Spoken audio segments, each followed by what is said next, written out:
So that was a horrendous experience this morning in the Cycling Ireland Zwift race. Second week in a row of them being run. I thought it'd be funny to give you a little race breakdown from my file itself, as spectacular as that may be. We just focus in a little bit on peak powers and where I got dropped multiple times, and maybe a little bit of Zwift racing tactics for everybody. So the course itself was on a 2-lap circuit. There's a little bit of a run into it. What would the lap look like then? I suppose it was what we saying in around 22k each lap, about 90 meters elevation gain or so. Taking around 27, 28 minutes for the first one. In typical Zwift race fashion, it started off absolutely rapidly, and I mean rapidly for me is a minute at 390 watts, which for some of those top guys that are winning the races, I think the first minute they probably spent at 500, 600 watts, but sure, hey, can only do what we can do. For the first 5 minutes of the race, we're looking at 340 watts, 4.9 watts per kilo, 97 RPM, 174 BPM, so pretty much flat to the mat for me. And to be honest with you, I think I actually hit my peak 5-minute power the whole race in the first 5 minutes. And that's the thing with Zwift racing, you just have to go flat out from the start. That's my tactic anyway, be in it to win it from the start, or be in it just to survive. So pretty tough in that regard, hitting your peak 5 minute at the very start of a race and then knowing you have another 50 minutes of racing to go or so. Likewise with the 10 minute as well, peak 10 minute power 320 something watts, 4.7 watts per kilo, and 96 RPM, 50 k's an hour. Don't know how realistic Zwift speed is, but man, it felt hard and felt fast. Again at the start as well, so the impending doom of another 40 or so minutes of racing after that was a little bit too much to handle. And likewise again, peak 20-minute power up to the top of the climb on the circuit too. 2 climbs on the circuit. I got dispatched on the first one as far as I remember. It's a bit of a blur to be honest with you.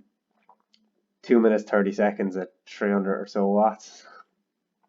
What's the climb? About 1.6k, 1.3%. Call it a climb, is pretty much a drag. Big watts, big power for the boys getting up there.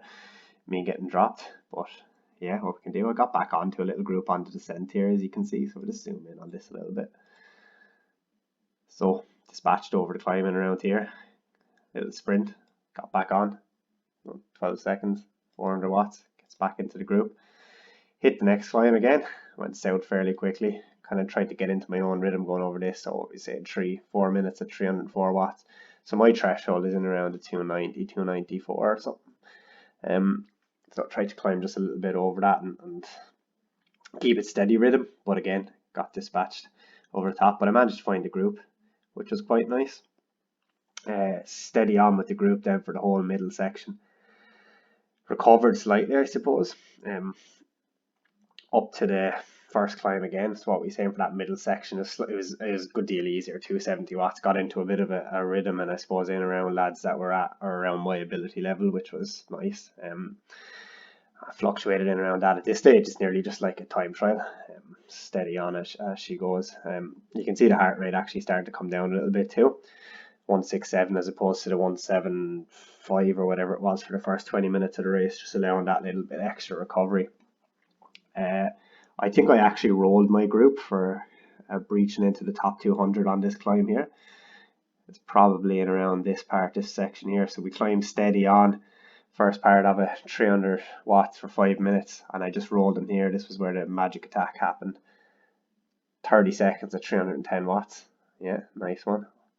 Up a little kicker, kept it steady then over to the top. 303 again, two or so minutes. And the thing with Zwift is that I found is you just have to keep pedaling the whole way down the descent.